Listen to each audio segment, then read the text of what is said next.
दोस्तों नमस्कार, मैं आपका दोस्त एडवोकेट एसएल शर्मा। दोस्तों हमारे YouTube channel legal expert in Delhi में आपका स्वागत है।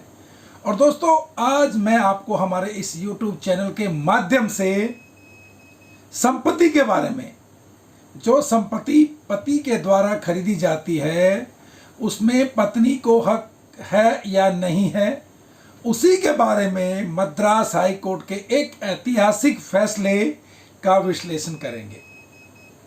तो दोस्तों समय बर्बाद ना करते हुए मैं आपको मद्रास हाई कोर्ट के इस फैसले के बारे में अवगत करा रहा हूं। दोस्तों प्रॉपर्टी चाहे पति के नाम हो या पत्नी के नाम, पति के द्वारा खरीदी संपत्ति पर प्रॉपर्टी पर दोनों का बराबर का हक होगा। ये ऐतिहासिक फैसला मद्रास हाई कोर्ट का है। इस फैसले के दौरान मद्रास हाई कोर्ट ने एक पति पत्नी का एक मामला कोर्ट में चल रहा था, उसी मामले के दौरान ये फैसला सुनाया। मद्रास हाई कोर्ट ने अपने फैसले में सुनाते समय कहा कि भले ही पैसा पति ने कमाया हो, प्रॉपर्टी पति ने खरीदी हो अपने नाम, लेकिन यह पत्नी की वजह से ही संभव हो पाया। मद्रास हाई कोर्ट ने कहा जिस प्रकार से एक गाड़ी के पहिए चलते हैं, ठीक उसी प्रकार घर चलाने के लिए पति और पत्नी दोनों बराबर का प्रयास करते हैं। ये मद्रास हाई कोर्ट की टिप्पणी थी। कोर्ट ने कहा बच्चों और परिवार की देखभाल करना 8 घंटे की ड्यूटी नहीं है, बल्कि 24 घंटे की नौकरी है। पति तो 8 घंटे की ड्यूटी करके आ जाते हैं, लेकिन औरतों को तो 24 घंटे की ड्यूटी करनी पड़ती है। दोस्तों इस महत्वपूर्ण फैसले में मद्रास हाई कोर्ट ने हाल ही में कहा कि पत्नी उस संपत्ति में बराबर की हकदार है जिसे उसके पति ने अपने नाम से खरीदा है। ऐसा इसलिए क्योंकि उसने घरेलू कामकाज करके पारिवारिक संपत्ति बनाने में और खरीदने में अप्रत्यक्ष रूप से योगदान किया है। माननीय न्यायाधीश जस्टिस कृष्ण रामास्वामी ने कहा कि वर्तमान समय हमारे देश में कोई ऐसा कानून नहीं है जो पत्नी के योगदान को मान्यता देता हो, और न्यायालय ही इसे अच्छी तरह मान्यता दे सकता है। कानून भी किसी भी न्यायाधीश को पत्नी के योगदान को मान्यता देने से नहीं रोकता। तो दोस्तों ये किस संदर्भ में कहा, यह मामला क्या था? कन्यन नायडू नामक के एक शख्स ने एडिशनल डिस्ट्रिक्ट और सेशन कोर्ट में एक याचिका लगाई थी, और जिसमें उसने कहा था कि उसकी पत्नी उसकी संपत्ति को हड़पना चाहती है, जिसे खरीदने के लिए उसे पत्नी को पैसे भेजे थे। कन्यन ने कोर्ट में कहा कि विदेश में रहते हुए वह अपने नाम संपत्ति नहीं खरीद सकता था, इसलिए उसने पत्नी के नाम पर खरीदा। इस मामले में कन्यन की पत्नी कंसाला ने कहा कि वह सभी संपत्तियों में बराबर की हकदार है, क्योंकि उसके पति विदेश में रहने के दौरान परिवार की देखभाल पत्नी ने की।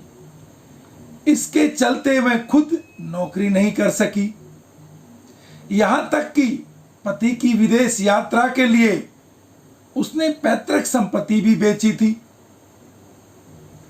पति की गैर मौजूदगी में उसने सिलाई और ट्यूशन से पैसे कमाए। लेकिन दोस्तों, निचली अदालतों ने पति के दावे को स्वीकार किया और उसे संपत्तियों का असली मालिक माना। यानी पति, जो नीचे की अदालतें हैं, उन्होंने पत्नी को इसका हकदार नहीं माना और पत्नी इस फैसले को हाई कोर्ट में यह कहकर लेके गई कि मुझे इंसाफ नहीं मिला। और इस फैसले को मद्रास हाई कोर्ट ने यह कहकर पलट दिया कि पति और पत्नी दोनों संपत्तियों के समान अधिकार थे।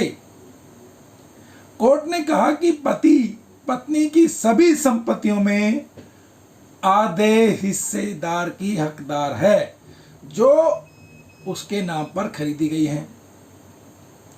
दोस्तों, माननीय जस्टिस कृष्ण रामास्वामी ने कुछ तर्क दिए और कहा, एक पत्नी हाउसवाइफ होने के नाते कई प्रकार के काम करती है, जैसे मैनेजमेंट स्किल के साथ प्लानिंग करना घर चलाने की, बजट बनाना घर का, कुकिंग स्किल के साथ शेफ के रूप में खाना बनाना, मेनू डिजाइन करना और रसोई को मैनेज करना, और एक घरेलू डॉक्टर की तरह सेहत की देखभाल करना, यानी परिवार की सेहत की देखभाल करना, सावधानी बरतना और परिवार के सदस्यों को घर पर बनी दवाएं देना। फाइनेंशियल स्किल के साथ होम इकोनॉमिस्ट की तरह घर के बजट की प्लानिंग, खर्च और बचत करना। दोस्तों, एक पत्नी इस स्किल के साथ घर में आरामदायक माहौल बनाती है और परिवार के लिए अपना योगदान देती है। निश्चित तौर पर यह योगदान अनमोल होता है, जिसका कोई मोल नहीं है, बल्कि पत्नी बिना छुट्टियों के, बिना रेस्ट के 24 घंटे वाली नौकरी करती है और एक कमाऊ पति की 8 घंटे की नौकरी के ही बराबर ही है और इसे कम नहीं आंका जा सकता। दोस्तों, शादी रिश्ते में पति पत्नी बच्चों को जन्म देती है और उनका पालन पोषण करती है और घर की देखभाल करती है। एक तरह से वो अपने पति को पैसा कमाने के लिए मुक्त कर देती है, यानी उसका ध्यान अपने जॉब या अपने बिजनेस पे लगा रहे, घर की जिम्मेदारी पत्नी उठाती है। तो यह पत्नी का एक प्रकार से योगदान है जो पति को अपना काम करने के काबिल बनाता है और इसलिए न्याय यही कहता है कि वह इस के फल में हिस्सा लेने की हकदार है। पति और पत्नी परिवार की गाड़ी के 2 पहिए के रूप में माना जाता है। संपत्ति अकेले पति या पत्नी के नाम पर खरीदी जा सकती है, लेकिन दोनों के संयुक्त प्रयास से बचाए गए पैसे से खरीदा जाता है। तो दोस्तों, मद्रास हाई कोर्ट का ये जो फैसला है, ये बहुत ही ऐतिहासिक फैसला है और अगर पत्नियों को उनके पति हक नहीं देते हैं तो वो इस फैसले का, इस जजमेंट का हवाला दे सकती हैं। तो दोस्तों, मेरा प्रयास है कि मैं आपको इसी प्रकार कानून से संबंधित जानकारियां उपलब्ध कराता रहूं। आप हमारे इस YouTube चैनल को सब्सक्राइब कीजिए, बेल आइकन जरूर दबाइए ताकि हमारे द्वारा सर्वप्रथम अपलोड किए गए जो भी वीडियो होते हुए आप तक पहुंचे। तो दोस्तों, आपसे इजाजत लेते हुए मैं आपका दोस्त एडवोकेट SL शर्मा, नमस्कार, जय हिंद।